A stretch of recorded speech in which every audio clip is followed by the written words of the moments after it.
Sim, Jesus. Obrigado, Jesus. Nessa noite, meu Senhor, nós já te agradecemos, Pai, por estar aqui, Senhor, neste lugar, para ouvir mais a tua palavra, aprender, Senhor, mais a tua palavra, porque a tua palavra vai dizer que nós pecamos por falta de conhecimento. Sim, meu Deus, em nome de Jesus, que o Espírito Santo possa ser o nosso professor do Senhor, Jesus, possa abrir, Senhor, o nosso entendimento, Senhor, perdoa as nossas faltas, as nossas falhas. Lembra, Pai, que nós somos pecadores, mas nós somos perversos nessa noite.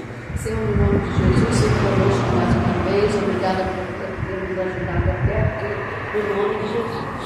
Amém. Amém. Todos assentar. Capítulo 2, nosso livro. Vamos estudar Hermenêutica 2 hoje.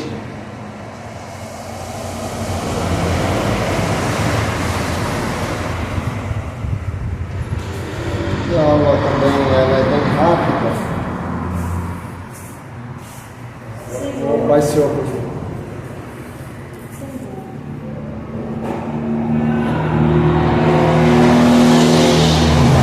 Vamos lá. Qual é a página? Aqui é 49. Página 49. Vamos começar falando sobre parábolas. Vocês vão começar marcando.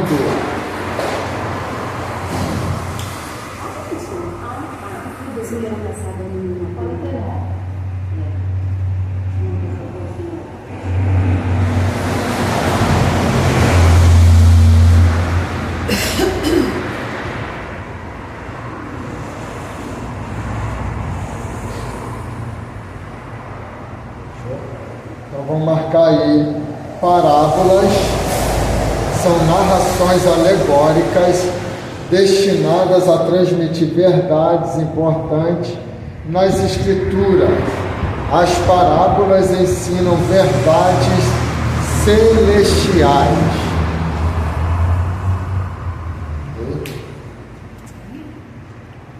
Então, quem a gente conhece que utilizou muito das parábolas? Claro que foi o nosso Senhor Jesus Cristo, né? Ele citou várias palavras e era muito comum, dificilmente ele se direcionava ao público e não lançava uma parábola, né? Por qual motivo? Até porque existiam coisas que eram selecionadas e não era para todos compreenderem, né? Então por isso ele falava em parábolas e depois explicava aos seus discípulos em particular aquilo que ele queria dizer. É como aquele sonho que você tem e não tem a compreensão exata no momento e posteriormente, com os acontecimentos, você vai passar a compreender aquilo que você sonhou e não compreendeu de imediato, né? Então a gente precisa entender que a Bíblia ela tem parábolas. O que são as parábolas? Normalmente as parábolas Cristo não dá nome, é por isso que a parábola do rico e Lázaro, há quem diga que aquilo é uma história, né? Porque normalmente nas parábolas Jesus não dá nome aos personagens, né? Ele não fala, ele foi buscar uma ovelha chiquinha lá, né? Ele fala a ovelha perdida, a dracma perdida, o filho pródigo, né? Então não tem um nome próprio nas parábolas. Então são, na maior parte, são alegorias, que nem ovelha. Ovelha, Jesus está falando de quem, automaticamente? Nós, né? De pessoas, de crentes, né? Que pertencem ao seu aprisco. E ele vai usar muitas dessas alegorias, tá? Só que a gente precisa, como a gente estudou a regrinha básica semana passada, analisar o contexto para ver realmente do que se trata. Vamos lá. Só uma pergunta, se você não responder. Jesus ele nos compara a ovelha, né? Deve ter características específicas, porque essa raça tem três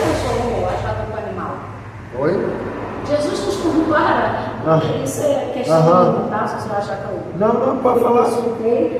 Não, pode falar. Ele nos compara a semelhança de uma ovelha.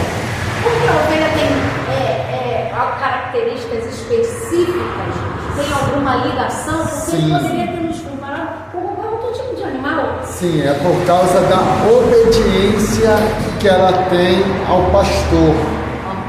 Entendeu? Porque quem ali, vamos supor, vai guiar é chamado de pastor. Então por isso que vem essa comparação com a gente que é crente, que pertence à igreja e tudo mais. Entendeu? E isso é muito importante. A gente vai ver aqui inúmeros animais. Então, por isso que às vezes é necessário, você vai pregar, né? Esse tempo desse eu vi o pregador pregar sobre a corça, né? Ele foi estudar sobre a corça.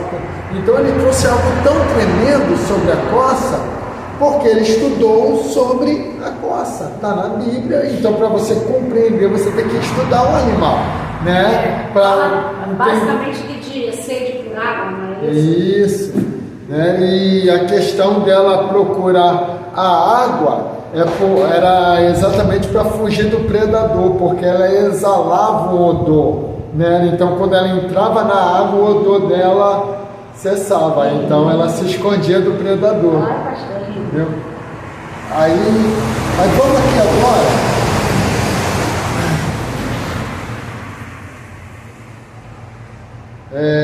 O reino dos céus é semelhante a uma rede que lançada no mar recolhe os peixes de toda espécie, né? E peixe a gente também, a gente sabe também que é alma, é vida, né? Então vai usando muitas dessas parábolas, tá? Que tem as suas alegorias. No outro parágrafo, segundo outros comentários, a rede lançada pelo evangelista apanha os que realmente se convertem e também traz os que apenas vêm acompanhar a vida social da igreja, né? A gente sabe muito bem que existem pessoas que se convertem verdadeiramente, mudam de vida verdadeiramente, mas em contrapartida tem aqueles, né, que só vão frequentar, só vão estar, né, e vão ser um amigo do evangelho, né, e não vão ter a sua salvação. Agora vamos lá. Várias verdades são elucidadas nas parábolas. Jesus fez uso contínuo delas no seu ministério, e com muitas parábolas lhe dirigia a palavra segundo o que podiam compreender. E sem parábolas nunca lhes falava, porém tudo declarava em particular aos seus discípulos, tá? Então, eu tinha acabado de falar.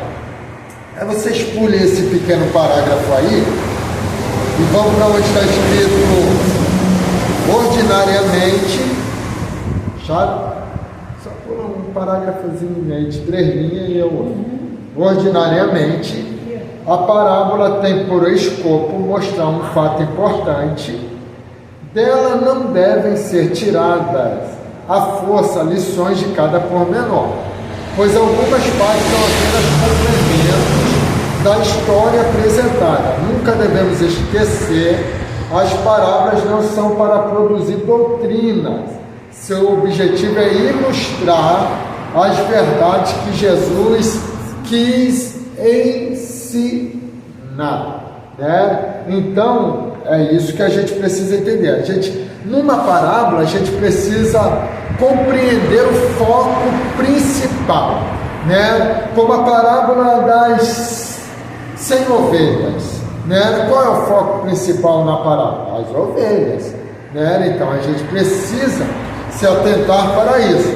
Da dracma perdida, o título já diz, é a dracma, né? Só que a gente precisa prestar muito bem atenção. É claro que eu não limito, quando a gente dá essa aula, a gente precisa ter muito cuidado para não limitar vocês na questão da espiritualidade, né? Porque a Bíblia, como nós falamos, a Bíblia, quando você lê, Deus lhe dá revelações na palavra de Deus. Só que você precisa ficar preso às regras básicas daquilo que realmente o texto diz, não tem problema nenhum. Vamos supor que nem a gente já ouviu falar em Bartimeu largar a capa, né? Aí falar a capa do pecado, a capa da vaidade. Não tem problema nenhum a pessoa fazer essas colocações diante daquilo que Deus está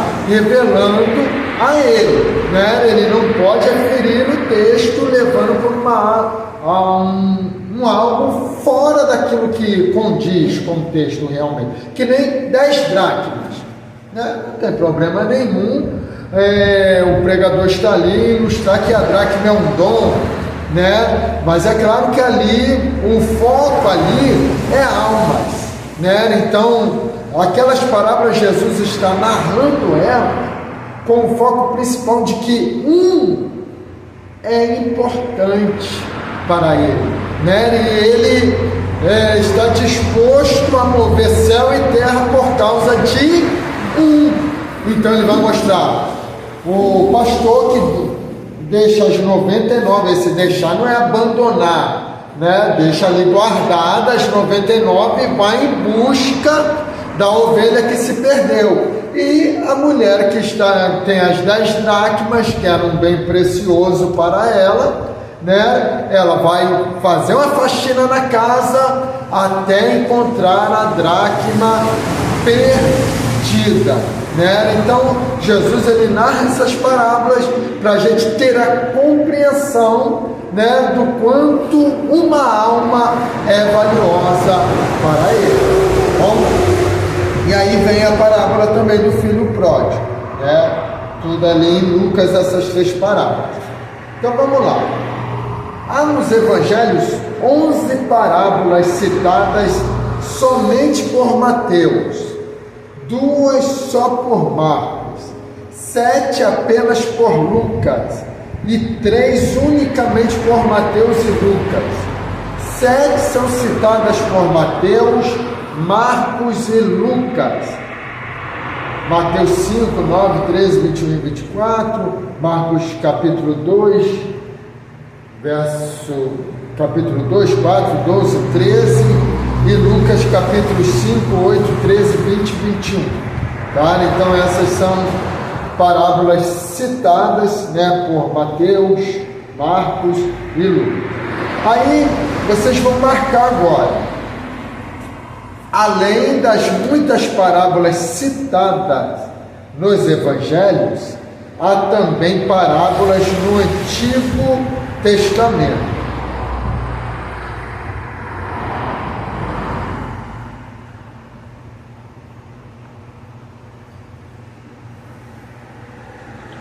Bom, você vai ver em Ezequiel principalmente a panela fervendo, né? Você vai ver aquelas 2 árvores. Então são parábolas que também tinham no Antigo Testamento e era um teor profético, muitas dessas, tá? Só uma pergunta. Eu sei que talvez agora não preciso explicar, mas se uma oportunidade tiver, eu nunca entendi essa parábola da panela fervendo. Da panela, né? Quando a gente vai explicar ela direito, quando a gente estudar os profetas maiores, tá bom? Aí a gente vai detalhar, porque... Essa é da farinha? Não, da farinha... Da farinha, o veneno não, né? Não, essa é lá em Eliseu, lá. Tá. Entendi. Lá em Reis. Aí vamos aí agora para cima. Aí vocês vão marcar símbolo, emblema, marque isso tudo, tá? Símbolo, emblema, figura, sinal que representa o objeto ou alguma coisa. Tá? Imagem com que se designa uma coisa puramente moral. Isso, quando é pai. Não, só até coisa, só até alguma coisa. Então vamos lá. Vamos pôr emblema, figura, sinal que representa o objeto ou alguma coisa. É muito normal, vamos supor, um símbolo ele trazer a propriedade a alguma coisa. Você vai olhar para o símbolo e já ter a compreensão, né? Às vezes, lá no condomínio que eu trabalho, de vez em quando o pastor Igor, ele passa por lá, né? Ele tem a mania de brincar e fala: tá tudo molhado aí, varão. Aí eu olho pro chão: o que foi? Não, tá escorrendo azeite. Aí então, azeite é um dos símbolos de quê? Do Espírito Santo. Então, automaticamente, quando a gente fala de azeite, a gente está falando do Espírito Santo, porque é um símbolo já que é familiar nosso, né? Fogo, símbolo do Espírito Santo, símbolo do Espírito Santo, né? Então, e muitos outros símbolos representam o Espírito Santo, tá bom? Então, a Bíblia também ela está recheada de símbolos, de simbologia.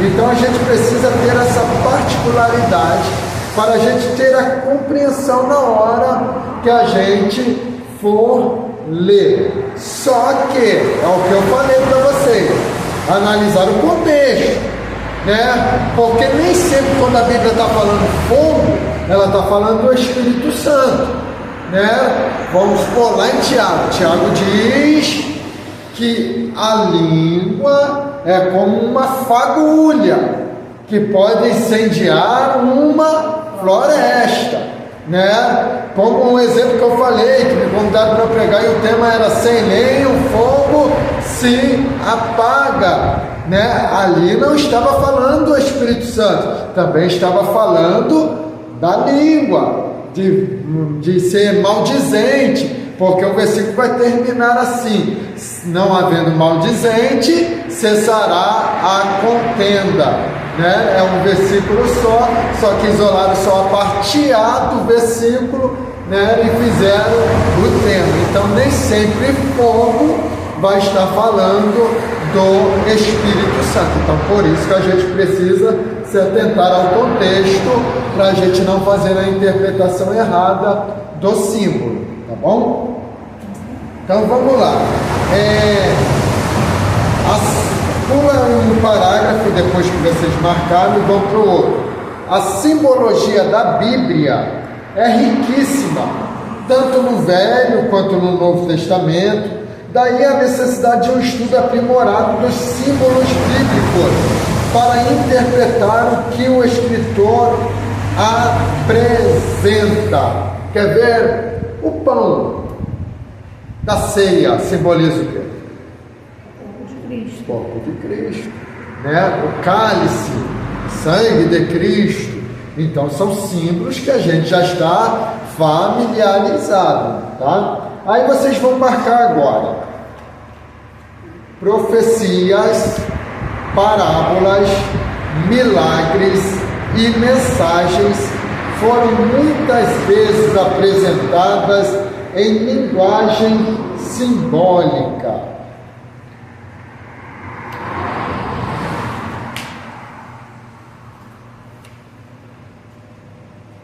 Muita profecia, ela traz símbolos, né? Traz uma mensagem simbólica.